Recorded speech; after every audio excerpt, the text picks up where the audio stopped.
नमस्कार मेरे किसान भाइयों, स्वागत है आपका एक और नए वीडियो में। किसान भाइयों, आज के वीडियो में हम बात करने वाले हैं सहजन की खेती के बारे में। सहजन को मोरिंगा, ड्रम स्टिक या सूरजना फली के नाम से भी जाना जाता है और हर एरिया में इसको अलग अलग नाम से जाना जाता है। आपके एरिया में किस नाम से इस फसल को जाना जाता है, आप हमें कमेंट करके बता सकते हैं। किसान भाइयों, इसके बारे में हम संपूर्ण जानकारी, सही जानकारी और सटीक जानकारी इस वीडियो में लेने वाले हैं। यानी सूरजना फली या फिर सहजन की खेती आप इस वर्ष करना चाहते हैं तो आपको इस वीडियो के अलावा कोई और वीडियो देखने की आवश्यकता नहीं पड़ने वाली।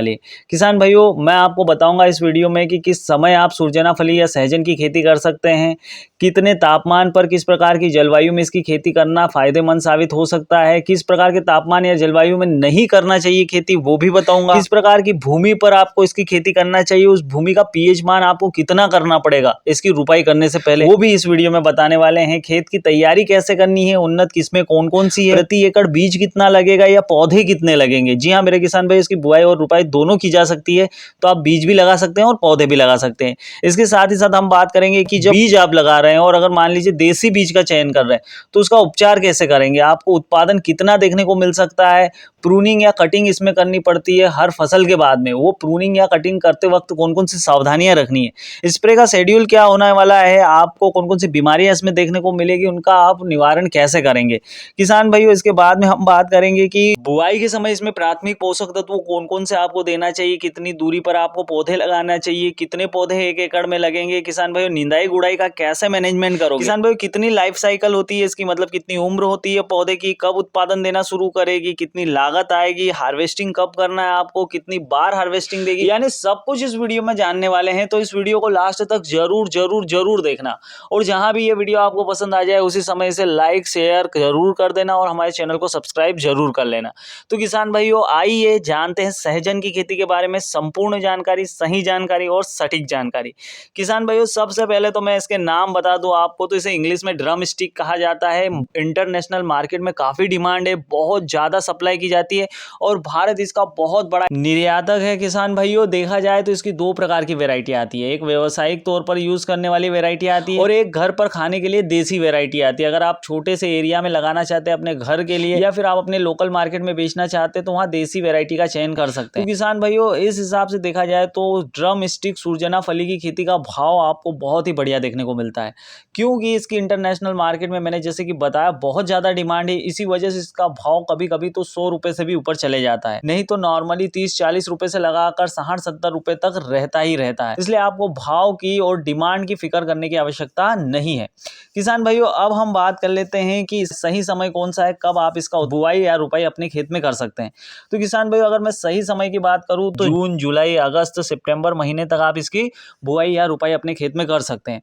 इसमें से भी अगर आप स्पेसिफिक महीनों के बारे में पूछे जब इसके वनस्पतिक ग्रोथ बहुत ही बढ़िया होगी, जुलाई या अगस्त महीने में कर दीजिए। और अगस्त महीने में करते हैं तो इससे बेस्ट कुछ हो ही नहीं सकता, वरना तो आप जून से लगाकर सितंबर तक कहीं भी इसकी बुआई कर सकते हैं। किसान भाई, उसके बाद में बात करते हैं जलवायु की और तापमान की। किसान भाइयों, ये एक उष्णकटिबंधीय पौधा है, यानी कि भारत के लिए तो ये बेस्ट पौधा है। यहाँ पर आप कहीं भी कोई से भी राज्य में आप रहते हो, तमिलनाडु में रहते हो, केरल, कर्नाटक, तेलंगाना, मध्य प्रदेश, राजस्थान, गुजरात, महाराष्ट्र, हर जगह इसकी खेती की जा सकती है, कोई दिक्कत आती ही नहीं है। इसको जो तापमान है ना वो 10 डिग्री से 12 डिग्री, इससे भी कम हो जाएगा तब भी चलेगा, लेकिन 10 से 12 डिग्री तक हो तो बढ़िया रहता है पौधा। और मैक्सिमम की बात करूं, मतलब अधिकतम तापमान तो 30 से 35 डिग्री, 40 डिग्री, 45 डिग्री, 50 डिग्री तक भी ये सहन कर लेता है, कोई दिक्कत नहीं आती है। तो किसान भाइयों, नम आर्द्र जलवायु, उष्णकटिबंधीय क्षेत्र की ये फसल आप पूरे भारत में कहीं भी कर सकते हैं, शॉर्ट में अगर मैं बोलूं। किसान भाई, इसके बाद में बात करते हैं भूमि की तैयारी। तो भूमि की तैयारी से मेरा मतलब यहाँ पे मिट्टी की तैयारी। जी हाँ मेरे किसान भाई, किस प्रकार की मिट्टी में आप इसकी खेती कर सकते हो, उसकी पीएच मान क्या होनी चाहिए। आप इसकी किसी भी प्रकार की मिट्टी में खेती कर सकते हैं, स्पेशली बंजर भूमि, कंकरीली, पथरीली जमीनों पर ये बहुत ही बढ़िया होती है। पीली मिट्टी हो, लाल मिट्टी हो, भूरे कलर वाली मिट्टी हो, यानी जिसपे दूसरी फसलें अच्छे से नहीं आती है, जिसपे कितना भी खर्चा कर लो उसके बाद भी आप उस पर अच्छे से फसलें नहीं ले पाते हैं, वहां भी ये आपको बहुत ही बढ़िया उत्पादन निकाल कर दे सकती है।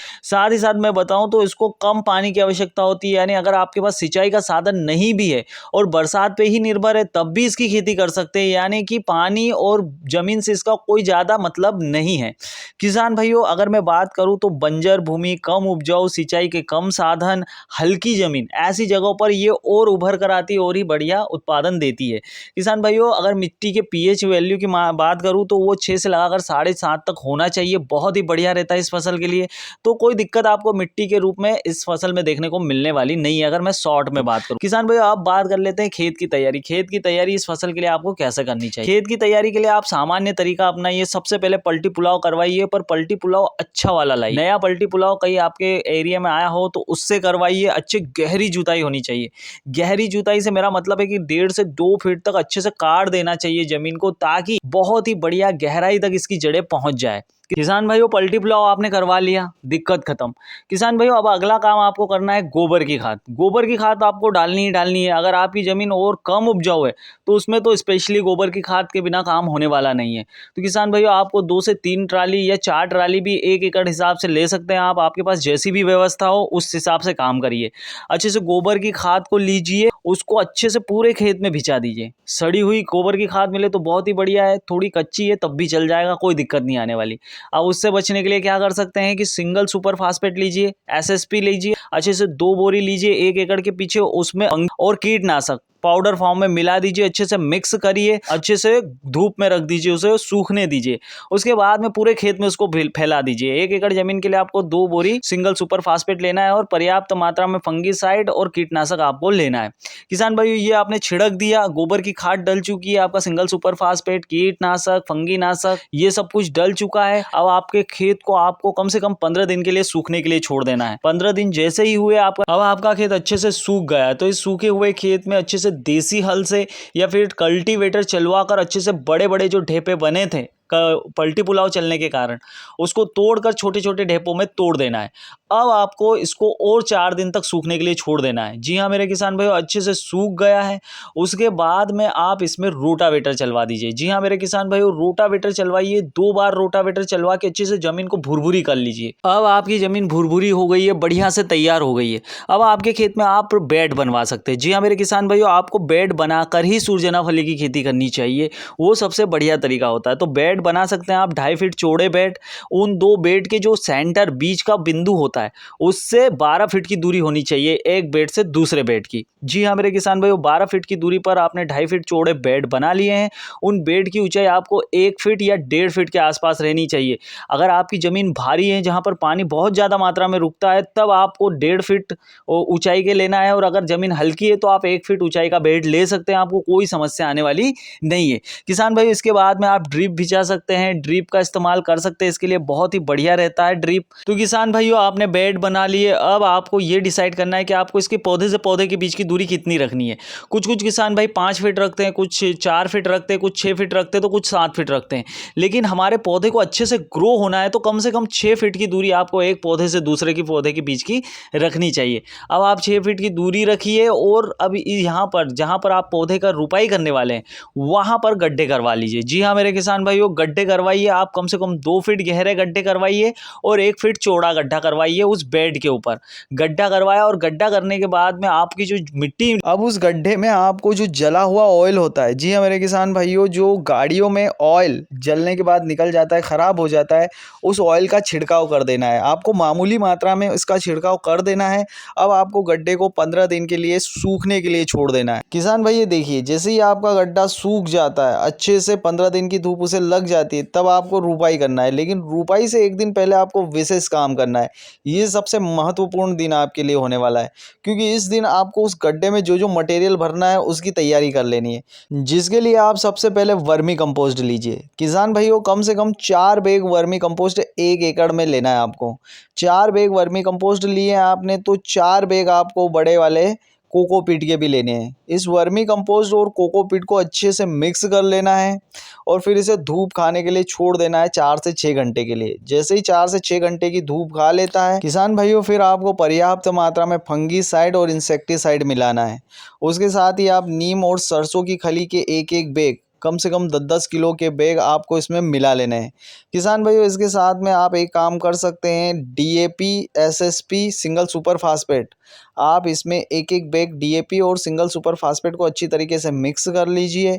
फिर आप इसमें लगभग 50 किलो रेत मिला लीजिए। किसान भाइयों काली वाली रेत बहुत ही बढ़िया होती है। ये मिलाने के बाद में इस मिक्सचर को अब आप अपने गड्ढों में भरने को तैयार हैं। किसान भाइयों अब हम चलते हैं रुपाई वाले दिन। रुपाई वाले दिन अब आपके गड्ढों में से निकाली हुई मिट्टी में ही आप गड्ढों को भरना है, और गड्ढों को भरने से पहले आपको उस गड्ढे में नीम ऑयल का स्प्रे ज़रूर कर देना है। जैसे ही नीम ऑयल का आप स्प्रे कर देते हैं, अब आपकी मिट्टी में भी आपको नीम ऑयल का थोड़ा सा स्प्रे कर देना है। फिर आपने जो मिक्सचर बनाया है जिसमें आपने कोकोपीट, वर्मी कंपोस्ट और उसके साथ फंगीसाइड, इंसेक्टिसाइड, DAP, SSP, नीम की खली और सरसों की खली ली हुई है और साथ ही साथ रेत मिलाई हुई है, इस मिक्सचर का 4 मुट्ठी मिक्सचर अपने हाथ से लेकर जो मिट्टी आपने गड्ढे से बाहर निकाली हुई है उस मिट्टी में मिला लेना है। किसान भाइयों 4 मुट्ठी में लगभग आपका आधा किलो के आसपास ये मिक्सचर चले जाएगा, उसमें आधा किलो से 1 किलो तक। तो किसान भाइयों इस मिक्सचर को ले लेना है और इस मिक्सचर को उस मिट्टी में अच्छे से मिक्स कर लेना है। किसान भाइयों इसके साथ ही अब आप पौधे की रोपाई कर दीजिए। आप उस गड्ढे को आधा पहले भर दीजिए इसी मिट्टी से, फिर आप पौधे को रखिए, फिर पौधे को अच्छे से इस मिट्टी से ढक कर दबा दीजिए और थोड़ा सा पानी लेकर उसकी सिंचाई कर दीजिए। किसान भाइयों अच्छे से सिंचाई करनी है, क्योंकि नहीं तो पौधे जलने की समस्या आती है। किसान भाइयों अब आप ड्रिप इरिगेशन सिस्टम को शुरू कर सकते हैं, सिंचाई का काम शुरू कर सकते हैं। किसान भाइयों इसी के साथ में आपकी पहली सिंचाई बुआई के तुरंत बाद हो जाएगी। किसान भाइयों अब आप इसमें प्राथमिक पोषक तत्व डालिए। किसान भाइयों इसके लिए आपको 2 ट्रॉली गोबर की खाद लेनी है, 2 क्विंटल सरसों की खली लेनी है, 100 किलोग्राम SSP और 45 किलोग्राम DAP तैयार रखना है। जैसे ही आपकी फसल लगभग 1 महीने की होती है, ये आपको बेड पर डाल देना है। ये किसान भाइयों आपका पहला प्राथमिक पोषक हो जाएगा। किसान भाइयों अब हम आ जाते हैं 2 महीने की अपनी फसल हो चुकी है, तब आपको खाद का क्या करना है। किसान भाइयों इस समय आप गोबर की खाद लीजिए, वर्मी कंपोस्ट लीजिए और 5-5 किलो हर पौधे को दे दीजिए। किसान भाइयों इसके बाद में अगर मैं दूसरी खाद की बात करूं तो ये आपको 3 से 4 महीने बाद देनी है। इसके लिए आप 5 kilogram zinc sulphate, 20 kilogram urea और सागरिका दानेदार 10 किलोग्राम अच्छे से मिक्स करके पूरे 1 एकड़ ज़मीन में पूर जाए इस हिसाब से प्रत्येक पौधे के पास में दे सकते हैं। आप किसान भाइयों आपके 2 से 3 बार खाद हो चुके हैं। अब आ जाती है फ्लावरिंग स्टेज। जैसे ही आपको पता लगे कि फूल बस अब आपके पौधे पर आने वाले हैं, उससे 8 से 10 दिन पहले माइक्रो न्यूट्रिएंट्स आपको लेने हैं 6 किलोग्राम, बोरोन लेना है 1 किलोग्राम और NPK 0050 आपको 15 किलोग्राम लेना है। इसे अच्छे से मिक्स करके आपके पौधे को आपको दे देना है। जी हाँ मेरे किसान भाइयों 1 एकड़ ज़मीन में इस मिक्सचर को आपको पुराना है, उस हिसाब से आप इसको डाल सकते हैं। किसान भाइयों ये हमारा खाद का शेड्यूल था। अब हम आते हैं इसके ऊपर कौन कौन सी बीमारियां आती है और उनका निवारण कैसे कर सकते हैं। किसान भाइयों अगर मैं बीमारियों की बात करूं तो इसमें बहुत सारी समस्याएं देखने को मिलती है। अगर मैं बात करूं तो अगर हल्की ज़मीन है तो समस्याएं बढ़ जाती है और भारी ज़मीन है तो समस्याएं कम देखने को मिलती है। जैसे लीफ माइनर, फल छेदक, सुंडी और सफ़ेद मक्खी, थ्रिप्स, हरा तेला, एफिड और बहुत सारी समस्याएं देखने को मिलती है। इसके निवारण के लिए आपको जो पहला स्प्रे है वो करना चाहिए नीम ऑयल का। किसान भाई जैसे ही आपकी फसल 1 से 2 महीने की हो जाती है, नीम ऑयल का स्प्रे कीजिए। आप 15 ml आप नीम ऑयल लीजिए, उसे 15 लीटर पानी में अच्छे से मिक्स करके पूरे 1 एकड़ ज़मीन में पूर जाए इस हिसाब से दे दीजिए। किसान भाइयों दूसरे अगर मैं स्प्रे की बात करूं तो ये 3 से 4 महीने की जब आपकी फसल हो जाती है उस समय आपको अच्छी क्वालिटी का फंगीनाशक साथ ही साथ टॉनिक और इंसेक्टिसाइड लेकर अच्छे से स्प्रे कर देना है। अब आपकी किसान भाइयों फ्लावरिंग स्टेज आ जाएगी। फ्लावरिंग स्टेज में आपको स्प्रे के बारे में अगर मैं बताऊं तो फ्लावरिंग स्टेज से लगभग 15 से 20 दिन पहले आपको टॉनिक, फंगिसाइड और इंसेक्टिसाइड को स्प्रे करना चाहिए। किसान भाइयों अगर मैं बात करूं ड्रिंचिंग की तो आपको ड्रिंचिंग शुरू से ही यूज़ करना शुरू कर देना चाहिए। जैसे ही आपकी फसल 30 दिन की हो जाती है तो आप 1 किलोग्राम ह्यूमिक एसिड और NPK 19-19-19 1 किलोग्राम लेकर उसकी ड्रिंचिंग कर दीजिए। किसान भाई अगर मैं सेकेंड ड्रिंचिंग की बात करूं तो यह 45 दिनों बाद आपको करनी होती है, जिसमें आप माइक्रो न्यूट्रिएंट्स और NPK का यूज़ कर सकते हैं। किसान भाइयों ड्रिंचिंग के बारे में जान लिया हमने स्प्रे शेड्यूल के बारे में जान लिया, खाद के बारे में जान लिया। किसान भाइयों हमने सिंचाई के बारे में जान लिया, सिंचाई कैसे करना है, आपको किस प्रकार की मिट्टी में इसकी खेती करनी है। अब हम बात करते हैं कि आपको कितने बीज लगेंगे। अगर 1 एकड़ ज़मीन में आप ये करना चाहते हैं तो आपको 700 से 800 पौधे लगेंगे अगर आप पौधे की रुपाई कर रहे हैं, और अगर आप बीज का इस्तेमाल कर रहे हैं तो लगभग आपको 500 ग्राम बीज लग जाएंगे। अगर मैं पौधे की प्राइस बताऊं तो आपको लगभग 15 से 20 रुपए का एक पौधा अच्छी नर्सरी में मिल जाएगा। किसान भाई, और बीजों की बात करूं तो 1200 से 1400 रुपए किलो तक इसके बीज आपको देखने को मार्केट में मिलते हैं। किसान भाई, इसकी उन्नत किस्मों के बारे में बात करूं तो उन्नत किस्में इसकी बहुत सारी है, सैकड़ों किस्में इसकी पाई जाती है। लेकिन अगर मैं सबसे बढ़िया वैरायटियों की बात करूं तो यहाँ पर ODC3 एक बहुत ही बढ़िया वैरायटी है, हाइब्रिड वैरायटी है, और 6 महीने के अंदर ही उत्पादन देना शुरू कर देती है। PKM13 और PKM1 और PKM2 भी बहुत ही बढ़िया वैरायटी है, ये भी 6 से 7 महीने में आपको उत्पादन देना शुरू कर देती है। इसके अलावा आप रोहित 1 और AR32 का चुनाव भी कर सकते हैं। और अगर आपके यहाँ कोई लोकल वैरायटी बहुत ही बढ़िया उत्पादन देने वाली, जिसकी खेती आपके आसपास के किसान कर रहे हो, जिसके बारे में उनको नॉलेज हो, अगर उसका भी यूज़ करना चाहते हैं तो बेझिझक कर सकते हैं, आपको कोई समस्या आने वाली नहीं है। किसान भाइयों, वैसे भी जो बीज का चुनाव हमें करना चाहिए और पौधों का चुनाव करना चाहिए वो अपनी लोकेलिटी को ध्यान में रखते हुए ही करना चाहिए। किसान भाइयों, अगर आप देसी बीज का यूज़ कर रहे हैं तब तो आपको उसका उपचार करना ही पड़ेगा। इसके लिए आप 50% कार्बोनडिजियम की 5 ग्राम मात्रा 1 किलोग्राम बीजों के साथ में लेकर अच्छे से उसको मिक्स करके सुखा कर फिर ही बीजों का रुपाई या बिजाई अपने खेत में करें।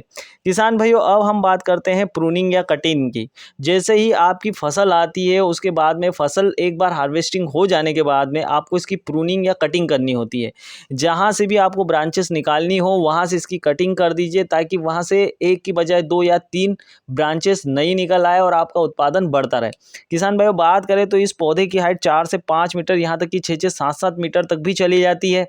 इससे बचने के लिए भी आपको प्रूनिंग या कटिंग करना ही चाहिए। जब भी आप उत्पादन लें उसके बाद में इसकी प्रूनिंग या कटिंग जरूर कर ले। प्रूनिंग या कटिंग के ऊपर आप एक अलग से वीडियो चाहते हैं तो आप हमें बताइए, हम उसके ऊपर एक अलग से वीडियो बना देंगे। तो किसान भाइयों, ये था हमारा सूरजना फली की खेती के बारे में संपूर्ण जानकारी वाला वीडियो। किसान भाइयों, इसमें एक बात रह जाती है जो मैं आपको बता देता हूँ जाते जाते। इसमें लागत कितनी लगेगी, उत्पादन कितना होगा, इसकी लाइफ साइकिल कितनी होती है और इसकी फर्स्ट हार्वेस्टिंग कब मिलती है। किसान भाइयों, अगर मैं लागत की बात करूं तो 35 से 40 हज़ार रुपये का 1 एकड़ ज़मीन में आपको खर्चा आने वाला है। इसमें सब आ गया जो इसके लिए लगेगा। किसान भाइयों, अब बात करें तो इसका उत्पादन 120 से 135 क्विंटल तक इसका उत्पादन हो जाता है। और बात करूं इसके बाजार भाव की तो 15 से 35 रुपये किलो तक आराम से आपकी सूरजना फली या सर्जन की फसल बिक जाएगी। किसान भाई, बात करें लाइफ साइकिल की तो ये आपकी 10 साल तक चलने वाली फसल है, यानी लंबे समय की फसल है। हाल में 2 बार आपको हार्वेस्टिंग देगी। हार्वेस्टिंग के अगर मैं समय की बात करूं तो हार्वेस्टिंग का समय एक ये जब फरवरी मार्च महीने में आपको हार्वेस्टिंग देती है और दूसरी बार सितंबर और अक्टूबर महीने में। अगर मैं बात करूं तो इसकी फल और पत्तियां दोनों बिकते हैं। पत्तियों का पाउडर बनता है जिसमें बहुत ही ज़्यादा पोषक तत्व पाए जाते हैं। किसान भाई, ये निर्यात भी बहुत ज़्यादा होती है तो इसके भाव कभी गिरते नहीं हैं और भाव भी बढ़िया देखने को मिलते ही मिलते हैं। किसान भाई, इसका सबसे बढ़िया भाव आपको फरवरी और मार्च महीने में देखने को मिलता है। सितंबर अक्टूबर में भाव थोड़े कम होते हैं। तो किसान भाइयों, ये हमारा आज का वीडियो था सूरजना फली की खेती के बारे में, जिसे ड्रम स्टिक भी कहा जाता है। अगर आपको वीडियो पसंद आया हो तो इसे लाइक और शेयर ज़रूर कर दें और हमारे चैनल को सब्सक्राइब जरूर कर लें। धन्यवाद।